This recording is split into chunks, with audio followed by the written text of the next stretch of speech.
கர்த்தருக்கு ஸ்தோத்திரம். கையில நீங்க பாடுபட்டதெல்லாம் ஒண்ணுமே இல்லைன்னு நினைச்சிட்டு இருக்கீங்க உங்க வாழ்க்கையில. நான் இத்தனை வருஷம் பாடுபட்டேன், கையில ஒண்ணுமே இல்லை, ஒரு பலனுமே இல்லாம இருக்குது, புதிய ஆண்டையும் நம்ம பார்க்க போகிறோமே, ஒன்றும் இல்லைன்னு நீங்க நினைக்கிறீங்க. ஆனா சங்கீதம் 128:2 அருமையாய் சொல்லுகிறது, உன் கைகளின் பிரயாசத்தை நீ சாப்பிடுவாய். உங்க கையில நீங்க என்னெல்லாம் பிரயாசப்பட்டீங்களோ, பாவ காரியங்களை உங்களை விட்டு அவர் அப்புறப்படுத்தி விடுவார். ஆனா நீங்க உங்களுக்காகவும் உங்கள் குடும்பத்துக்காகவும் பட்ட உபத்திரவம், அந்த கையில பட்ட பாடு எல்லாவற்றையும் கர்த்தர் பார்த்திருக்கிறார். இந்த கையினால நீங்க பட்ட பாடுகளினால ஆலயத்துக்கு கொடுத்திருக்கிறீங்க, சபைக்கு கொடுத்திருக்கிறீங்க, தேவனுடைய பிள்ளைகளுக்கு கொடுத்திருக்கிறீங்க, கஷ்டப்படுகிறவர்களுக்கு கொடுத்துருப்பீங்க, உபத்திரமான நிலைமையில் இருக்கிறவங்களுக்கு கொடுத்துருப்பீங்க.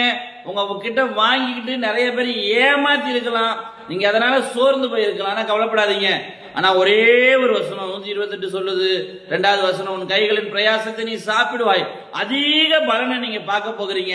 கண்களை முடிச்சு ஜெபிப்போம். எங்கள் நேசிக்கிறதான அன்பின் பரலோக பிதாவே, உடைய பிள்ளைகள் சோர்ந்து போயிருக்கிறீர்கள், பார்த்திருக்கிறீர். உடைய பிள்ளைகளுக்கு சமாதானம் உண்டாக முடியுமாய் அவர்கள் கையின் பிரயாசத்தை சாப்பிட அதிகமான பலன் உண்டாயிருக்க நாங்கள் ஜெபிக்கிறோம். மீட்பர் இயேசு கிறிஸ்துவின் நாமத்தின் மூலம் உடைய பிள்ளைகளுக்கு விரோதமாக எழும்பியிருக்கிற ஆசீர்வாதத்தை தடை செய்கிற, பலனை புசிக்க விடாமல் தடை செய்கிற எல்லா சத்துருவின் கிரியைகளை இயேசு கிறிஸ்துவின் நிர்மலமாக்குகிறோம். உடைய பிள்ளைகள் ஆசீர்வாதமாக இருக்க நாங்கள் ஜெபிக்கிறோம். மீட்பர் இயேசு கிறிஸ்துவின் நாமத்தின் மூலம் ஜெபம் கேளுங்கள் நல்ல பிதாவே, ஆமீன். கவலைப்படாதீங்க, நீங்க நல்லா இருப்பீங்க. இயேசு உங்களை ஆசீர்வதிப்பார்.